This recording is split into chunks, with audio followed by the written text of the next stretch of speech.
Good evening, friends and YouTube viewers out there. It's the Conservative Pelican back with you here. Tonight I'm going to talk to you a little bit more about the upcoming North Carolina Republican Party convention. We are about 3 months out, but things are starting to um, advance. And I'd like to talk to you about some of those things. So first off, we know that Robin Hayes is running for re-election and for chair, and Michelle Nix is running for vice chair. We also have the general session fee, which is the fee that you pay to go to the general business session. It's basically going to the convention and not paying for the high dollar fancy schmancy meals, that sort of thing. And it is going to be $65 this year. Now that's early bird. You have to register before April 1st. Then it goes to $75. But I'm happy that the party was up front this year with the general session fee. We knew back around Christmas time that it was going to be, they said $63 and then the actual fee was 65, but $2 difference, it's no biggie. Last year, however, was a big deal. It was $90 for general session. So yeah, they got it down a little bit this year. I'd rather them go to about 45, 50, but 65 is better than 90, right? Another thing to tell you about is the convention website is up, and I must say they've done a pretty good job with the website this year. It's got the little the convention's in Wilmington, so it's right on the Carolina coast.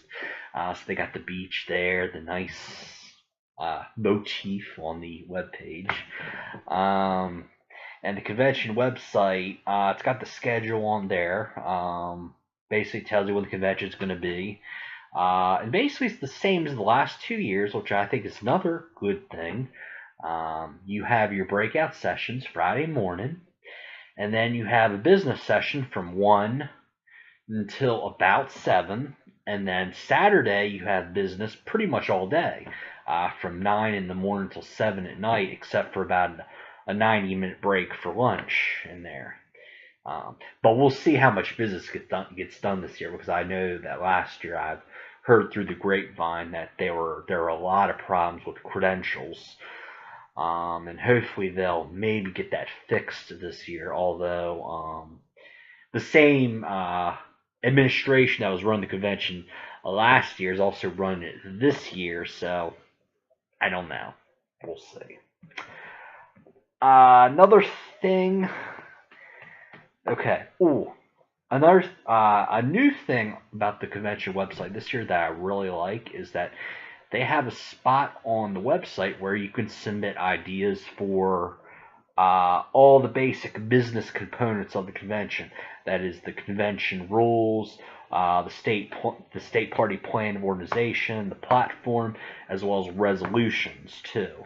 Now, personally, they did not have on there, well, you have to be a North Carolina registered Republican to submit ideas, but I have a lot of respect for the political process. And being that I currently live in Florida, I will not submit ideas to the North Carolina Republican Party.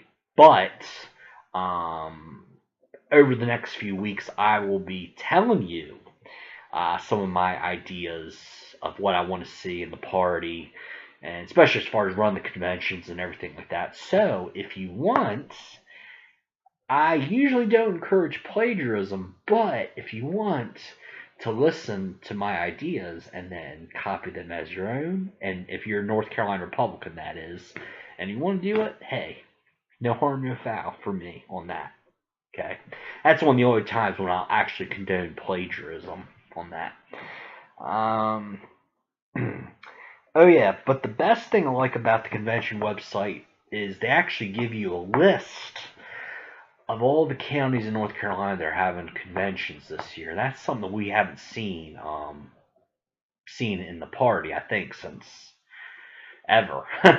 Now, granted, I would have preferred them to release the list about a month, like 1st of February instead of 1st of March, because some people are getting the convention list and they're like, oh, geez, I have a convention tomorrow, or I have a convention this weekend, and you already have plans or work obligations or that sort of thing.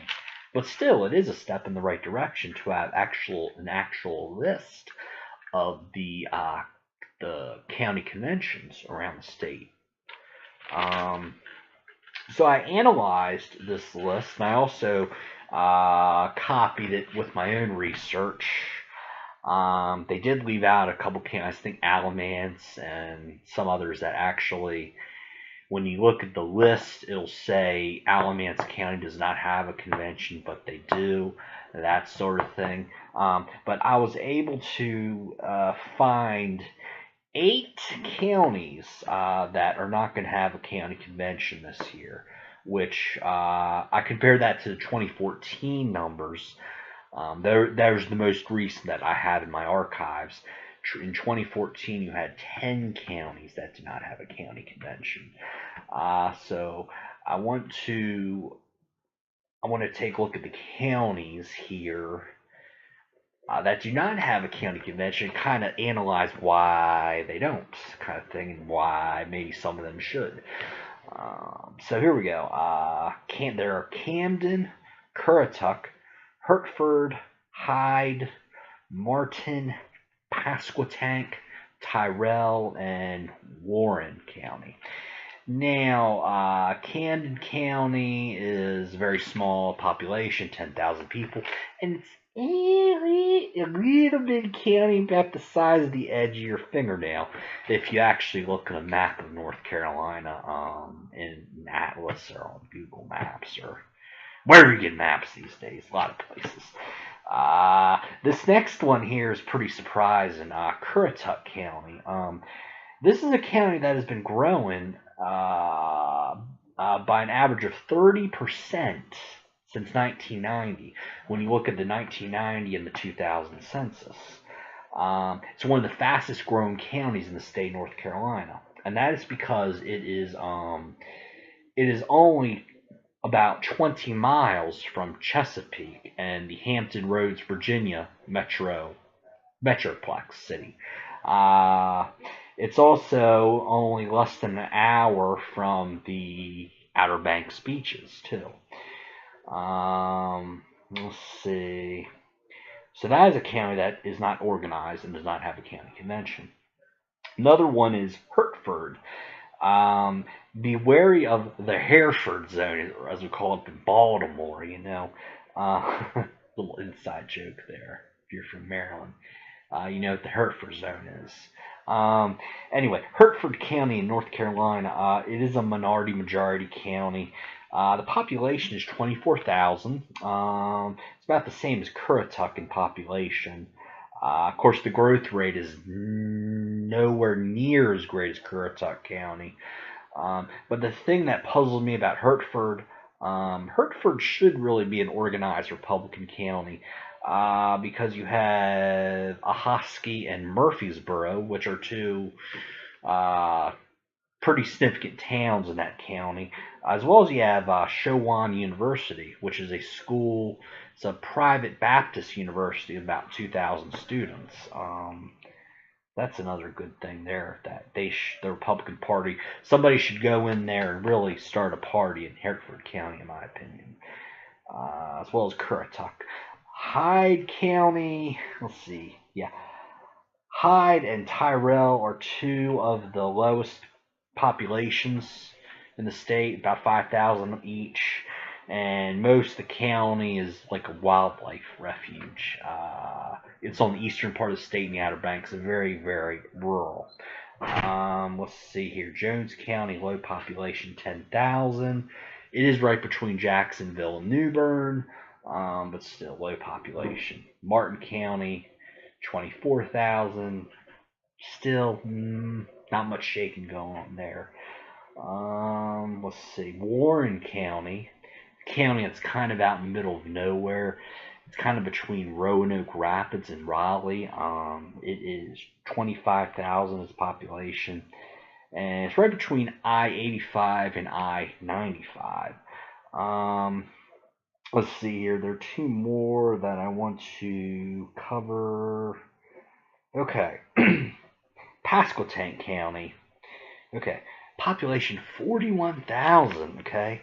Oh, yeah. And it has Elizabeth City, which is home to Mid-Atlantic Christian University and and not East Carolina, Elizabeth City State University. So it's got two significant colleges there, as well as it has the largest U.S. Coast Guard naval base in the country.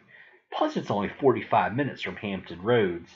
I mean, this is another county that the Republicans really need to organize there. But finally, we have Stanley County, which is a county. It's only about 35 miles northeast of Charlotte. 60,000 people live in Stanley County, and it has voted Republican every single year since 1944. Okay, in presidential elections, except for Jimmy Carter. Okay, that's another one that's puzzling. So out of these, I would say, let's see, Currituck, Pasquotank, Stanley, maybe Hertford. So those are 4 counties out of 8 that I would say the Republicans really are capable, and they should start a local Republican Party in those counties. From what I've heard, to actually organize a county in, county Republican Party in North Carolina, it's relatively cheap. I think the filing fee is like $20, and if you live in any of these 8 counties I just mentioned, you could become your own chair and really, really navigate your way to the higher ups of the NCGOP. Just saying. Anyway, that's all I have to say right now. So please remember, again, general session fee, $65. Early bird ends April 1st on that. If you want to spend more than that and go to the dinners, please feel free to do so. The whole package is $340. Does not include hotel, just includes the business session, and the meals. So please keep that in mind. Please go to your county convention. And hey, go to a bunch of others too.